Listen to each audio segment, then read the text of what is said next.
परमेश भाई जी, garden department. Brahma Kumar Paramesh भाई जी, आप मिरियालगुड़ा जोन के अंतर्गत तेलंगाना राज्य के नालगोंडा शहर से हैं, जो एक जिला भी है।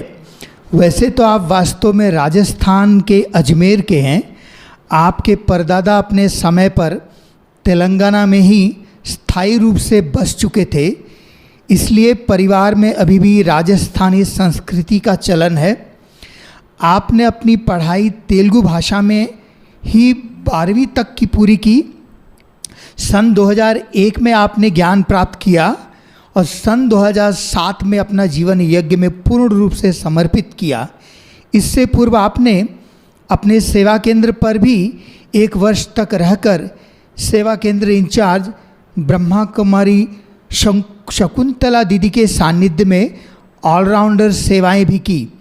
आज आपका प्रसंग है परमात्मा पर निश्चय एवं संगम युग का महत्व। ब्रह्मा कुमार परमेश भाई जी। ओम शांति। सबको मज़ा आ रहा है कहानी सुन के? पहले पहले मीठे मीठे प्यारे प्यारे प्राण प्राणेश्वर ज्योतिर्बिंदु परमपिता परमात्मा शिव बाप को याद करते हुए, साथ साथ अव्यक्त वतन वासी संपूर्ण फरिश्ता ब्रह्मा बाप को याद करते हुए, जो भी मेरे साथी सीनियर भाई लोग हैं और भोजन मंडली में, सब्जी मंडली में, भजन मंडली में जितने भी सुन रहे बैठे हैं, दिल से आभार प्रकट करता हूँ। और मेरा विषय है भगवान पर निश्चय।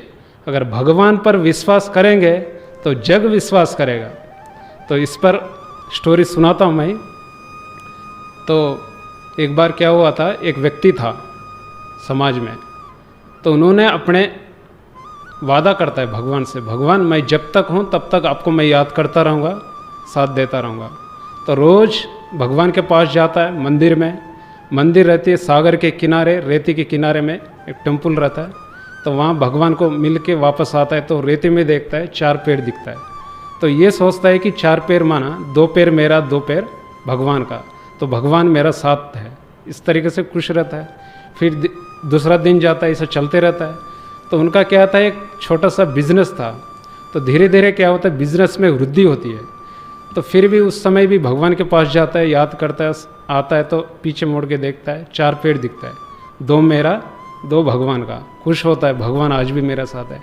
तो क्या होता है, फिर बिजनेस में बहुत बड़ा करोड़पति बन जाता है, क्योंकि बिजनेस वृद्धि होते होते बहुत बड़ा करोड़पति बन जाता है, नामी ग्रामी बन जाता है।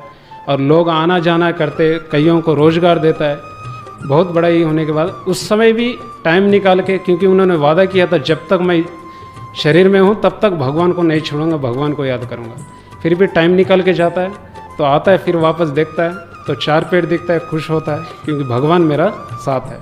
तो क्या होता है, जब बिजनेस इतना बड़ा बन जाता है, करोड़पति हो जाता है, नाम मान शान, गाड़ी घोड़ा रिश्ते संबंध टनाटन रहता है, पूरा संपन्न जीवन।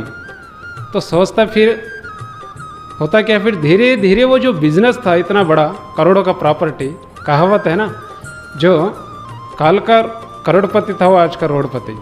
तो इस तरीके से अचानक क्या हुआ था, बिजनेस में ग्रहचारी बैठ जाते। जो बिजनेस था धीरे धीरे धीरे डाउन स्टेज में आता है। तो एक दिन ऐसा हो जाता है कि पूरा नुकसान में आ जाता है, जीरो हो जाता है रोडपति। तो फिर भगवान के पास उस समय जाता है। तो फिर माना जब घाटा हो रहा है उस समय जाता है भगवान के पास, फिर याद करता है, वापस आता है, 4 पेड़ दिखता है, तब तक खुश रहता है, चलो घाटा में भी भगवान मेरा साथ है, हिम्मत रखता है। तो एक दिन ऐसा आएगा पूरा खलास हो जाता है बिजनेस, कुछ भी नहीं बचता है, ना सगे संबंधी, आखिर जो जीवन साथी पत्नी है, बच्चे, वो भी छोड़ के चले जाता है, क्योंकि पैसा नहीं है, अकेला पड़ जाता है। तो क्या पालेगा बीवी बाप बच्चों को? तो पैसा नहीं होता, अपने माँ के घर चली जाती बीवी। फिर जाता है उस समय अकेला, कोई नहीं आ रहे घर पे, क्योंकि इस दुनिया में जो पैसा है वो भगवान है, पैसा नहीं तो कुछ भी नहीं। पैसा है तो वैल्यू देगा, पैसा नहीं तो कोई पूछेगा भी नहीं। तो ऐसी स्थिति हो जाती, कोई पूछने वाले भी नहीं, कोई आने वाले भी नहीं, शमशान हो जाता है घर। तब ऐसी स्थिति में भगवान के पास जाता है, फिर जाके फिर भगवान को याद करता है, फिर आता है तो उस दिन 2 ही पेड़ दिखता है। तो ऐसा ही पूनम की चांद थी, समुद्र के किनारे में एक बेंच था रेती के। तो चांद के रोशनी को देखते अपने दिल की उद्गार भगवान से बातें करता है, भगवान ये कैसी न्याय है जब मेरा बिजनेस बढ़ा तब मैं आपको छोड़ा नहीं, तब आप मेरे साथ थे। जब घाटा हुआ तब भी मेरे साथ थे। आज ऐसी मेरी स्थिति है, मैं अकेला हो गया और मेरे साथ जो है आखिर मेरी पत्नी है, बच्चे, वो भी छोड़ के चले गए। आज ये ऐसी कैसी आपकी न्याय है, आखिर आप भी मेरे को छोड़ दिया। तो क्या ऐसा करके वो अपने मन से रोता है। तब एक आकाशवाणी सुनाई देता है, फिर बोलता है वो आकाशवाणी, बच्चे ये जो 2 पैर दिख रहे हैं वो 2 पैर आपका नहीं, वो 2 पैर मेरा है। आप चिंता मत करो, आप जो है वो मेरा शरण में है, मेरे गोद में है। हजारों भुजा वाला मैं हूँ, सर्वशक्तिमान। चिंता क्यों करा, आज स्थिति है नुकसान में, अच्छे हो जाएगा, अच्छे दिन आएगा, चिंता मत करो करके फिर भगवान बोलता है। तो ये क्या है, हमारे जो जीवन है, हम जो भगवान जिस लक्ष्य से चल रहे हैं, कभी भी स्थिति आगे पीछे जो भी आधार बना के चल रहे, देह के संबंध, देह के पदार्थ, जो भी ये टूटने वाला है। तो बाबा ने आकाशवाणी माना, ब्रह्मा बाबा के माध्यम से हमको कह दिया है कि सब जितने भी दिख रहे हैं सब टूटने वाला। आज जो संसार में हम देख रहे हैं क्या हाल है, तो वो एक ही आधार हमको साथ आएगा, वो है बाबा, वो है निश्चय। और 4 प्रकार के निश्चय है हमारे जीवन में, आत्मा पे स्वयं, परमात्मा के ऊपर, ब्राह्मण परिवार के ऊपर और ड्रामा के ऊपर। तो ये परीक्षा कैसे आएगी, कभी कभी हमारे पुराने संस्कार हमारे सामने आ जाएगा, क्या पता, या कभी जिसके ब्राह्मण परिवार साथ में है उसके द्वारा भी परीक्षा आएगा। अगर इनमें भी अगर संशय आएगा तो हम ब्राह्मण परिवार से भी दूर हो सकते हैं। तो ये कहानी का सार है। बहुत सुंदर, बहुत अच्छा आपने सुनाया। अब